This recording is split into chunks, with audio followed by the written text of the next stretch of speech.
আজকে অনেক মজার নাস্তা তৈরি করব গাইস। আসসালামু আলাইকুম, আপনারা কেমন আছেন? আশা করি আপনারা ভালো আছেন। আমিও আলহামদুলিল্লাহ ভালো আছি। তো আজকে আমি আইসক্রিমের কোনের নাস্তা বানাবো।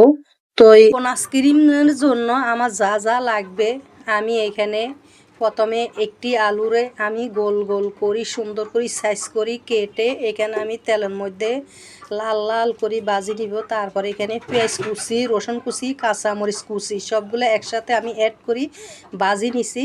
তারপরে এখানে আমি একটা ডিম এখানে আমি ভাজি নিব যেন সাদা থাকে ডিমটা। তারপর আমার এইগুলা হয়ে গেছে। তারপরে এখানে আসবো আমি এই পরোটা আমি আগে বানাই নিছি। পরোটা আমি দেখাইতে পারলাম না, কিন্তু আমি আগে বানাই নিছি পরোটা। তো আপনারা চাইলে সাথে সাথে আপনারা বানাই নিতে পারেন। তো পরোটা তো দেখছেন, পরোটা একটা পরোটারে মাঝখান দিয়ে কেটে দুই ভাগ করে নিছি।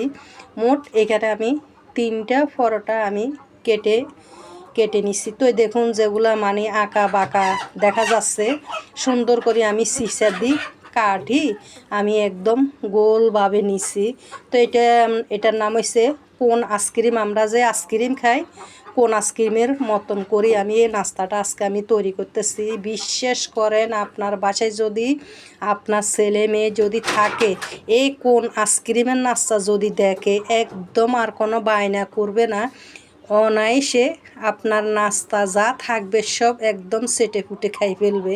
এরকম ধরনের এত সুন্দর, আমরা বড় যারা আছি বড়রা দেখলে মানে আপনার নাস্তা রাখবে না, সব নাস্তা আপনার শেষ করে দিবে। তো আমি এখানে মোট তিনটে আমি পরোটা নিয়ে মোট 6টা এখানে আমি কোন আইসক্রিমের নাস্তা তৈরি করছিলাম। বিশ্বাস করেন, আমার ছেলে মেয়েরা একদম চেটে ফুটে খাই ফেলছে। তো এখানে আমি মাংসগুলি, এখানে চিকেনগুলি আমি তেলের মধ্যে দেখুন একদম খুব সুন্দর করে লাল লাল করে মুসমুসে করে ভাজি করছি। তো এখানে মশলাগুলি দেখাইতে পারলাম না, সব ধরনের মশলা দিয়ে আমি আধা ঘন্টার জন্য রাখি তেলের মধ্যে ভাজি নিছি। তারপরে এখানে দেখুন একটা আইসক্রিম দিয়ে দিছি। তো আপনারা চাইলে এখানে যে কোনো আইসক্রিম দিতে পারেন। তো এখানে আমি মিষ্টি আইসক্রিম দিছি। তো এই আইসক্রিমটা এগুলোর সাথে আমি একদম গলায় ফেলবো চামিচের সাহায্যে। তো আমার আগের বানানো সস ছিল, সে আমি সসগুলো এখানে দিয়ে একদম ভালো করে আমি চামিচের সাহায্যে মানে মেখে নিব। মেখে আমি ওই যে কোনগুলি আমি তৈরি করছিলাম, সে কোণের ভিতরে চামিচের সাহায্যে একদম ভালো করি আমি এগুলা নাস্তাগুলি আমি ঢুকাই দিব সুন্দর করে।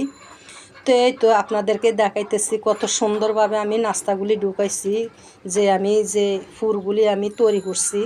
তারপরে এখানে লাচ্ছার সময় ছিল, আমি প্রথমে এখানে কি করছি, সস লাগাই দিছি একদম ঘুরিয়ে ঘুরিয়ে সস লাগাই। তারপর এখানে বাংলা সেমাই দিই, এখানে লাচ্ছি সেমাই দিছি, সরি লাচ্ছি সেমাই একদম ভালো করে সেবে সেবে তারপরে মানে লাচ্ছি সেমাই লাগায় এখন তেলের ভিতরে দিয়ে দিবে, যে হালকা একটু লাল লাল হয়ে যায়, মুসমুসে যেন হয়। তো এই তো মানে বেশিক্ষণ রাখবে না, বেশিক্ষণ রাখলে আবার কালসা হয়ে যাবে, খেতে কিন্তু তিতা লাগবে, ভালো লাগবে না। মানে একটু যেন মুসমুসে হয়। এই তো দেখুন আপনাদেরকে দেখাইতেছি কত সুন্দর হয়ে গেছে, একদম মুসমুসে হবে, খেতে কিন্তু অনেক অনেক মজা হবে। তো যারা আমার চ্যানেল এখনও সাবস্ক্রাইব করেন নয়, আমার নতুন বন্ধুরা আমার চ্যানেল সাবস্ক্রাইব করে দিয়ে আমার পাশে থাকবেন।